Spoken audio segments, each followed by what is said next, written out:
Good day, MoCaFi family. My name is Guildia Lopez, Social Community Manager for MoCaFi. And as you all know, this month is Mental Health Awareness Month. So we will be having an amazing conversation about mental health and finance. Today I have two amazing ladies with me. They will introduce themselves and we will just talk about trauma, how they got through their trauma, and tips and tricks they might have for you to be able to work through some mental health and finance issues. I am Troi Hawkins. I am a financial service professional. I specialize in life insurance and credit restoration along with business credit as well. That's it. Hi, I'm Manyell Akinfe-Reed. I am a financial coach and director of financial education at MoCaFi. So, ladies, as we all know, our community has a hard time talking about finance, and of course, a harder time talking about mental health, right? So, I just want to ask you guys, when did you figure out that finance was important in your life? Oh, I was a whole adult. That was like yesterday, pretty much. But mainly, I would say after the pandemic. Just realizing that everything came to an end. My business had came to an end pretty much. I was a makeup artist, so all of my clients pretty much canceled on me, and I had to figure out where the money was going to come from. And then I also had to realize too, I was like, I want to be a millionaire, but I can't be a millionaire doing makeup for $150. So I had to really get serious about what I wanted, how much money that I planned to make, where I wanted it to come from, which avenues, which vehicles was going to bring me that type of money. So I used the entire pandemic to study finances. And I also partnered up with my now partner who studied finance and real estate. So we ended up kind of coming together, creating a business and becoming financial services professionals. We created Lux Capital Inc. in that way. So we pretty much had to come together because it was like me, my son, and I was like, I'm gonna pay the rent.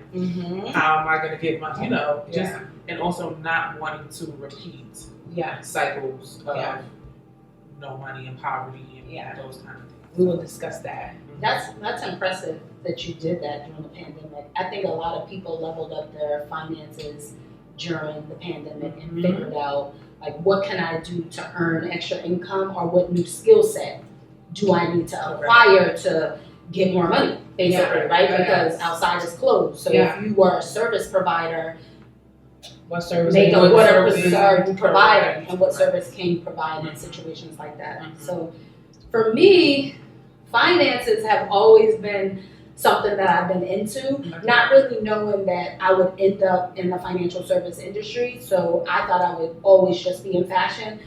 So finances have always been a part of something that I've been into. So I've always had a job. I've always been the friend that had the money saved. Finances have always been important to me. I think because just looking around and seeing what lack is, right? And so having family where middle income families, but all different levels in my family, right? Some doing better than others. But just really understanding the power of money came really early for me. It really did. It came, but I didn't know a lot about how money worked. The desire for money and wanting money and being close with it and have a comfortable relationship with came really early for me. That's I want to ask you a question. You said something very important. Wanting to be a millionaire, and I think that. When we come from places that we come from, we don't think about wealth in that sense, right? So what does wealth look like for you, and what does being a millionaire looks like for you, right? Because I think that another thing we don't talk about is like assets and liabilities and being rich and being wealthy. So what does wealth look like for both of you ladies, and what does a millionaire look like for you? So for me, a millionaire looks like someone who has assets, that millionaire could be anything. You have assets worth $1 million, or you can have liquid, capital worth $1 million, or, but it's also a mindset. So like, you don't necessarily need to be actually a millionaire, but your mindset is going to create and kind of like being intentional about where you're putting your money, how your money is going to flow to you. Yeah. And it's definitely, for me, I've been trying to be intentional about creating that liquid and the asset part. So being in real estate, you know, learning how to actually acquire, and get a property and what to do with it when you get it, that kind of thing. But, when you grow up with people around you that won't even, let's say, go into a Gucci store because they feel like they don't belong there. You can't really have those conversations with that type of person because they don't see past their poverty or their level of luxury or wealth. Mindset and also your surrounding, right? Y'all smiled at each other. Yes, because she always talks about she always talks about mindset. So for you, because you've always been that friend, right? What does wealth look like for you, right? And of course, you always talk about starting with your mindset. And when did you recognize that mindset was the important thing for your wealth? Yeah. So wealth looks like for me freedom, right? So that's what it looks like. It looks like freedom and access, right? So access to capital in different ways, but really freedom. The freedom to do what you want, when you want to do, to go where you want, to buy what you want. That's what it means to me, and that's what it looks like to me. I would say mindset, when did I start? I would say probably about 14 years ago, mindset became like a real important aspect of me getting money. I went to a seminar. It's actually my intro into finances. I went to a network marketing seminar. And me being the person that I just said that I was, I'm always about dollars from young, always had, money, saved, all that. I went to this seminar and I was taken aback by how much stuff I didn't know. I was like, what? Education. What? Like, me? Not you. Not me. Not the person. Not the person who get money don't know about these things, and the one that's trying to tell people how to save at least a little bit. Back then I didn't have any knowledge, nowhere near where I'm at now, but just even giving them small tips. So after that seminar, I was like, yo, I need to learn a lot more, and I also need to change my mindset from just kind of getting money to figuring out how much money do I need to acquire to get more money, and what does it really look like to be wealthy. So that probably happened 14 years ago. But mindset to me, I always say, is the secret sauce. It is so important. I mean, I could go on and on. This mental health awareness month. So your mindset and your money is so connected, and we miss that all the time. We miss it all the time. So let's talk about mindset, right? As we all know, it's Mental Health Awareness Month, and it's something that we don't talk about, right? And I don't think people understand that there is a specific therapist for your finance, right?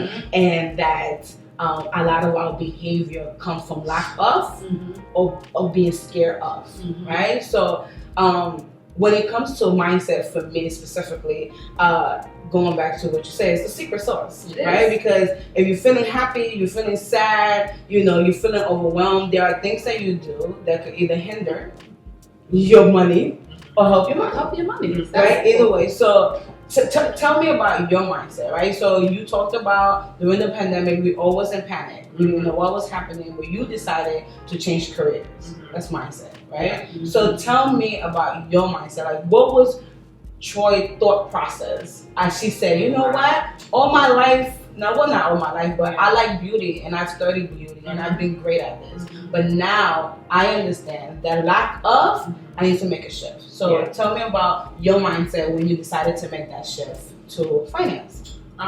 It was really mainly just seeing, my family's from New York, from the Bronx, just seeing the fact that I could actually be struggling just like how my mom struggled. Generational. So my mind was like, I don't want to be like that. And I don't want, and there's nothing wrong with that because my mom didn't know what she didn't know. But I actually have the tools and the access. So why am I even creating this? Why am I allowing this to continue? So it was like, I'm going to change what I'm doing and it has to happen now. So it wasn't, I did go through my depression mode. I did go through that whole, I guess everybody was kind of like in a depressed mode because they weren't doing what they normally did every day. But then I woke up and was like, we were bugging. Like, we literally are just in a rat race every single day. And no one's really being intentional about the moves that they're making. So it was like intentional. Like, I need to be more intentional about how I create wealth, how I teach wealth. So I don't want it to be boring because a lot of people don't deal with finances because they feel like it's boring. So I didn't want to be that boring girl, talking about finances. So I tried to figure out, I wanted to learn as much as I could. Any book, any seminar, any webinar, webinars were the thing during the pandemic. So I was on every webinar. I was on every platform, just, being a sponge. So I made a conscious effort to just be like, I don't want to be like them. That was my mentality. Of course. I also feel like betting on yourself looks great, right? And not being afraid to be different than the people that you've known or people that have taught you, right? And just stepping out of and taking that leap. You say 14 years. And you are well educated and finance. So tell me, mindset has always been a thing you already know, but to take the leap, right? Because I believe that when it comes to finance as well, people have to believe you. That's the only way they trust you. That's the only way you can help them. So tell me what your journey has been like. So I would say, for me, mindset, I've always been really vulnerable. So I'm always a little bit of an oversharer. But that works though. Right? So that works for me. And it's worked for people to trust me. I've always been really honest, even along my journey with learning. So to your point, as soon as I went to that seminar, I was like, I'm in. Like, I want to learn as much as I can. And my mission has always been from the rip to teach as many people. So I always say, you could go like this. So each one teach one. So you should be touching people this way and this way, right? So however you rock, that's how you should be touching. So anything you learn, that's how you should pass it on. And so for me, I start seeing the impact of being vulnerable and then people understanding. And then my mindset is like, this is 100% authentic. Everybody's talking about authenticity, but I'm like, that's how I started with it. I don't even know how else to be except me.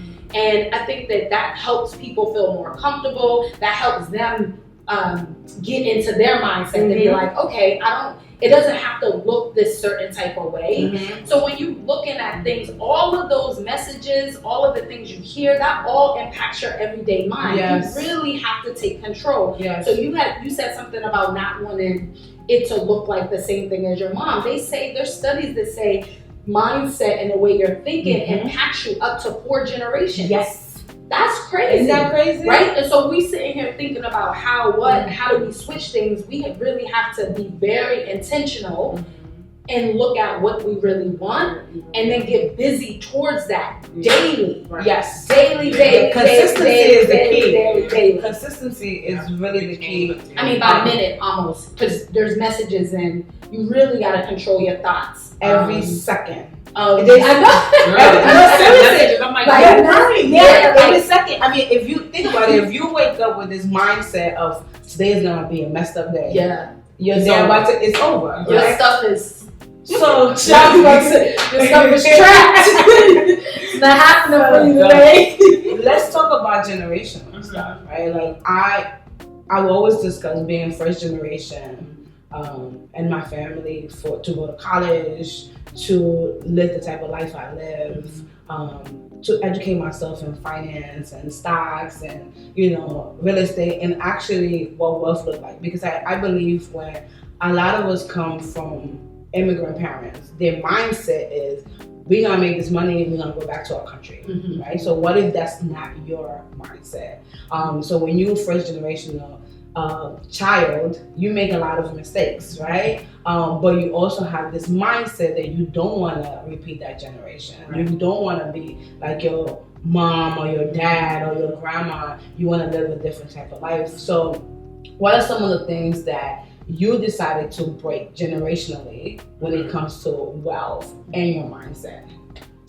Just being someone who stepped outside of the box more, because I noticed very closed off thinking, very closed off anything. Like anything that wasn't not being vulnerable. Yeah. So I had to be vulnerable. I had to jump outside and be different. Like I had to walk into stores. I didn't feel like, we normally, because I think it comes from my Leo trait to just be a little Holla, bit it does. You're like, I'm supposed to be here. Right. Like I deserve luxury. Why am I stuck in this world? Like I want to step out. So it was really just stepping outside of the box and trying new things. And I saw a lot of my mom struggled with. She actually was kind of like the first entrepreneur I actually had a vision of, but she was so scared that she never really did what she set out to do. Production.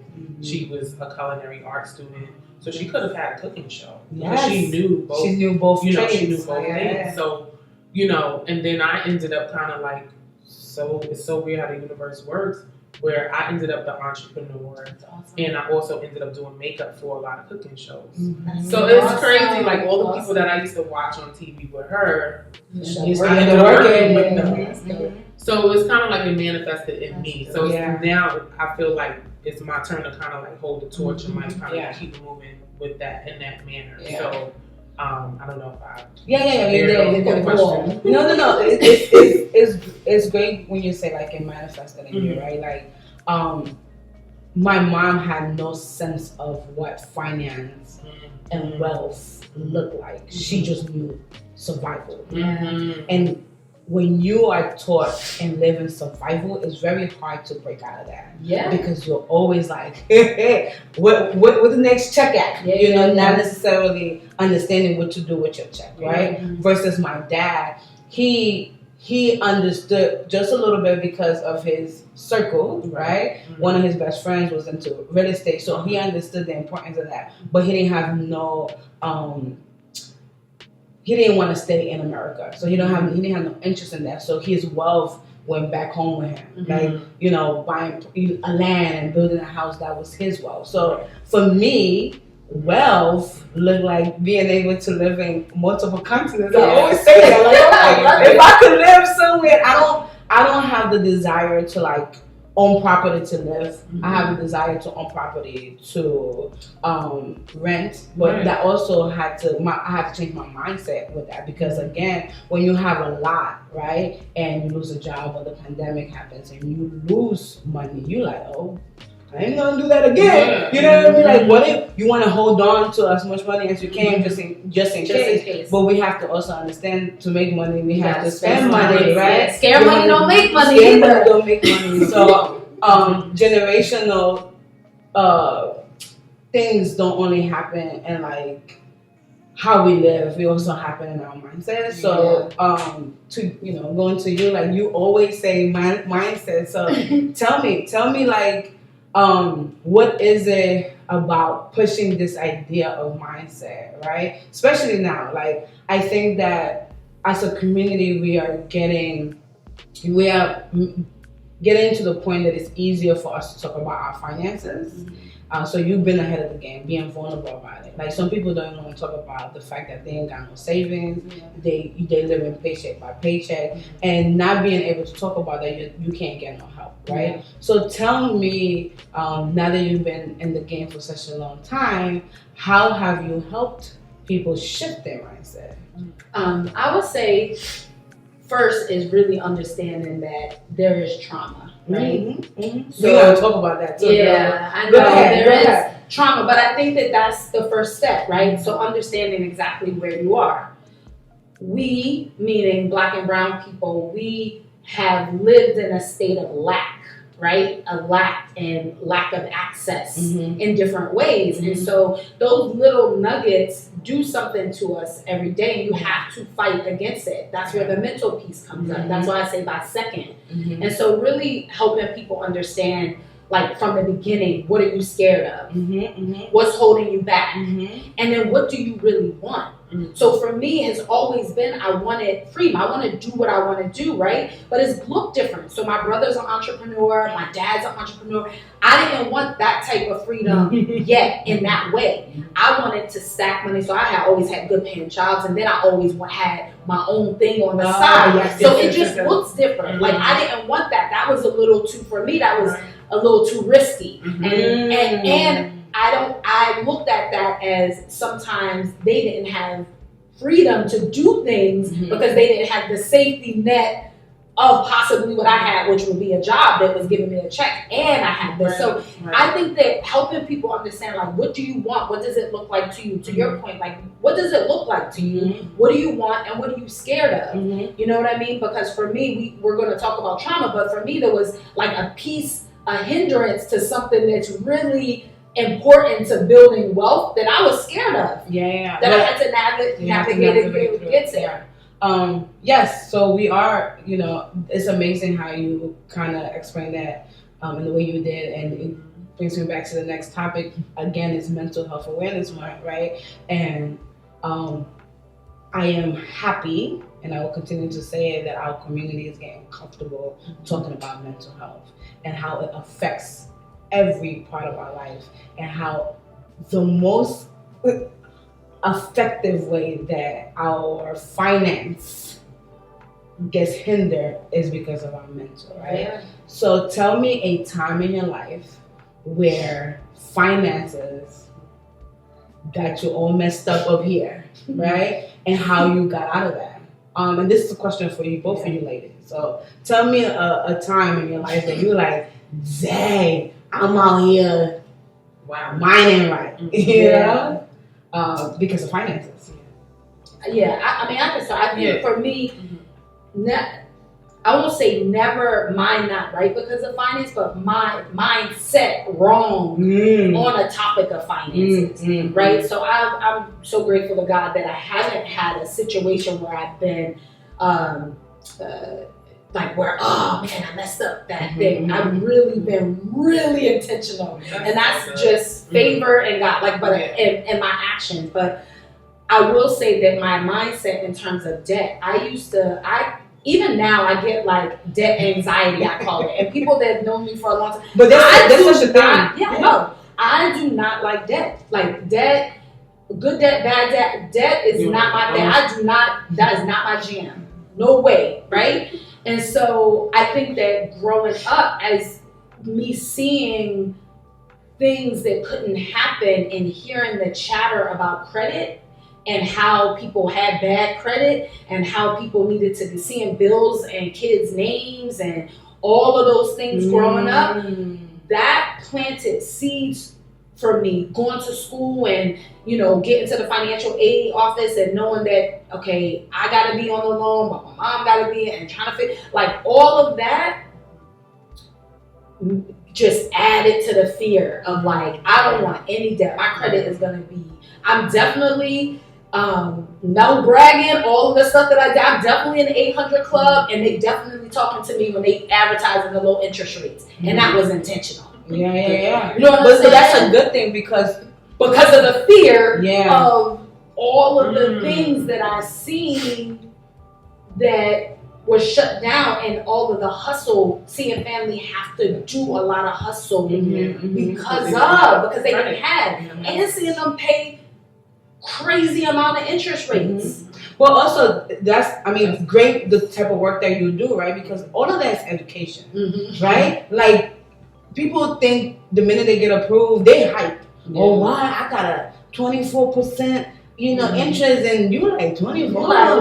But because they just got approved, and their cousin or their brother never got approved, they feel like it's a good thing, right? And it is.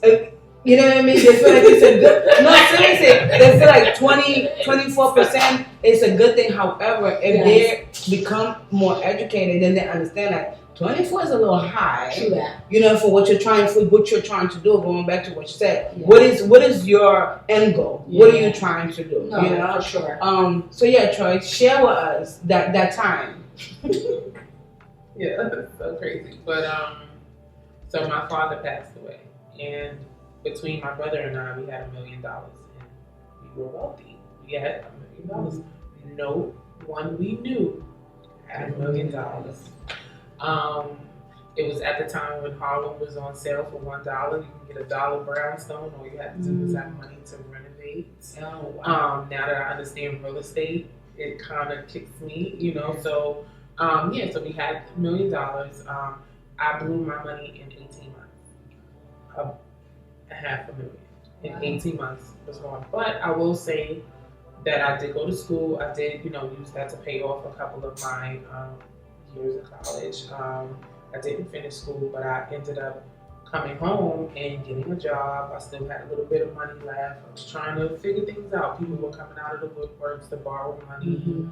I got a few of my family members out of debt. Like, it was a lot of things. I was in college too, so, keeping up with the Joneses, Mm-hmm. Had to be fly, had to be at every party, had to have a car, had to do all these things. But so, to your point, what were you saying? Sorry. You said what was the time? So that was the time where I kind of like ruined money. Yeah. So now my anxiety is when this happens again, when this opportunity comes again, I know what to do. You ready though, because you equipped yourself up until the point. It doesn't have to be to your point when you get it. Yes. So it's amazing how you are who you are because of fear of not wanting to be in debt, right? Mm-hmm. And you are where you are because of what you did when you had wealth.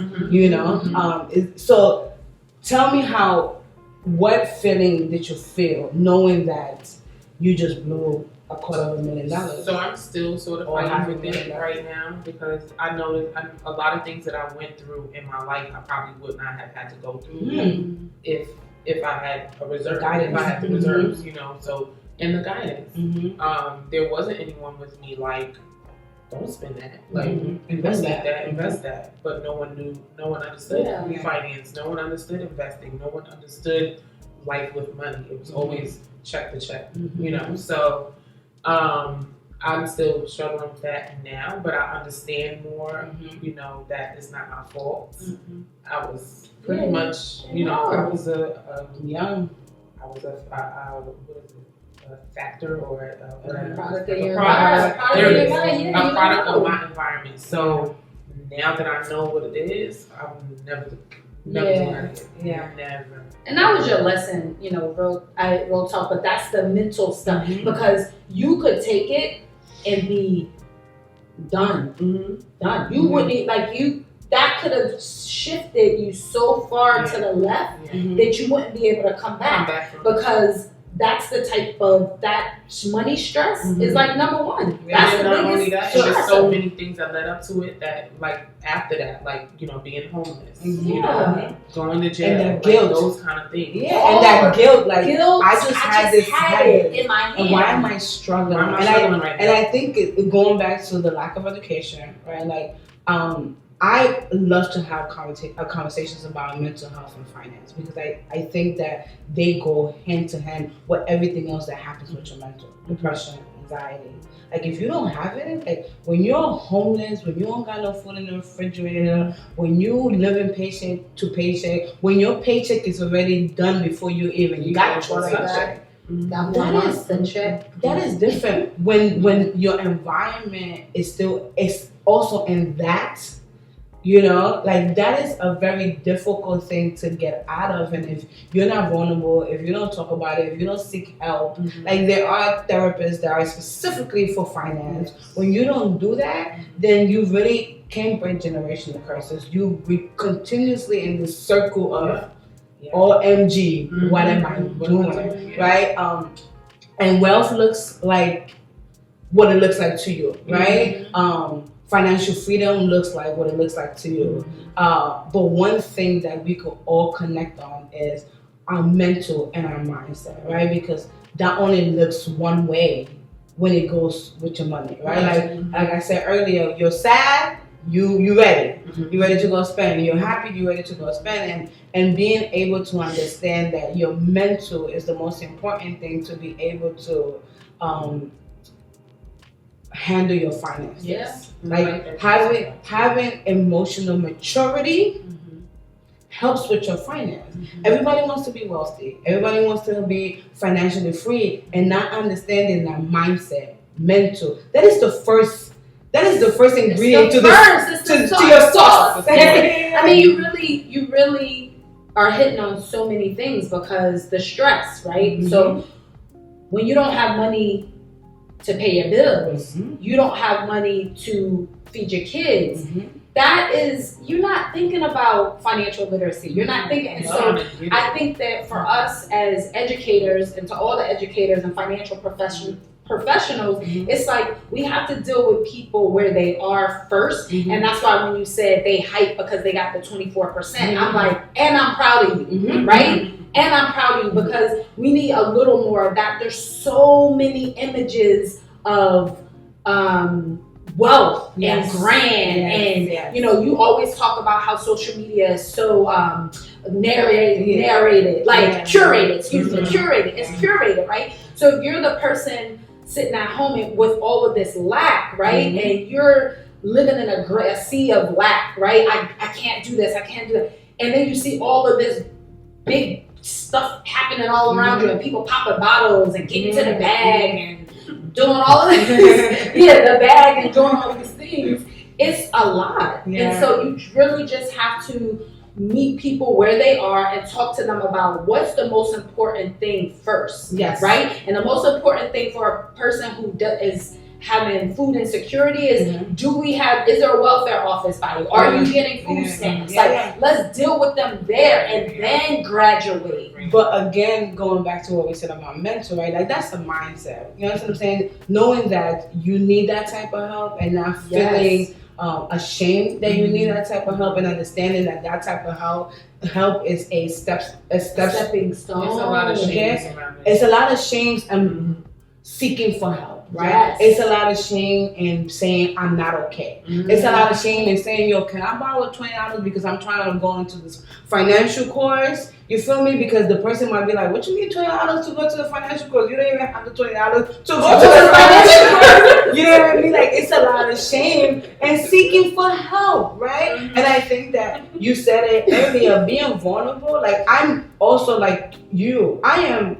open book. Like, I always tell people one of my most difficulties that I've had in a couple of years is blowing my stocks, my investment because I didn't have help when I hit hard times. You know what I mean? So it's like, all right, I've always had good money and I always had good job and all of that great stuff. But the minute that I hit hard times and I didn't have no help, I just went to knowingly, like I knew that I didn't need to sell my stocks. I knew that, but it's like, what else am I gonna do? Am I about to be homeless? Like, who's gonna put me in the couch, right? And understanding that guilt that I was about to feel, I needed to heal from that. Like I needed to release it because I mean, Amazon is $3,000 now. I mean, a stock, right? Like I bought it for like $100. You know how much money I would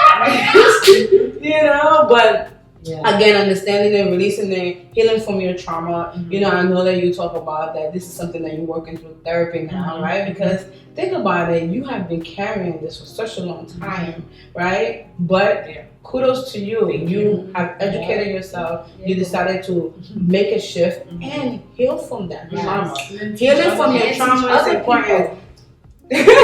Healing from your trauma is very important. We have 35 minutes. Okay. Healing from your trauma is very important, right? So we understand the importance of finance. We understand the importance of seeking help. We understand the importance of healing from your trauma, right? We also understand the importance of helping others so that they don't have to go through the things that we've gone through, right? So we're about to, wrap it up, and I just wanted to ask one more question. What advice do you have to our listeners about finance and mindset?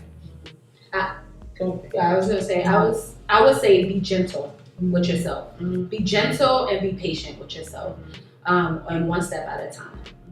As long as you take that first step to get help, continue to take those steps. Just be patient and gentle with yourself. It's a lot going on. Give yourself grace. Grace. Give yourself grace. I mean, grace is the word. Grace has been my word in 2022. Like just at ease and grace, and also being open to listening to what professionals have to say. Like We're not all scammers. we're literally trying to help, but be open and aware of what's going on. And if there's a free webinar that's given the game, jump on. Listen. Don't be ashamed. Free 99. You know, and also invest in yourself where you can. Yeah. You know, if you want to change, you gotta spend a little money. You gotta, it's a flow. Yeah, it is a flow. One last question. I'm so sorry. Can you tell me your favorite book, right? Like, we all talk about education, and sometimes we are ashamed to go into that webinar.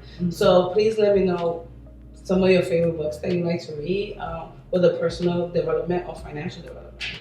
I love The Power of Now because I believe in living for the now. Because again, talking about our mental, thinking about tomorrow will stress you out, will cause anxiety. So The Power of Now is one of my favorite books. I always go back to Napoleon Hill, The Laws of Success by Napoleon Hill. My favorite book ever.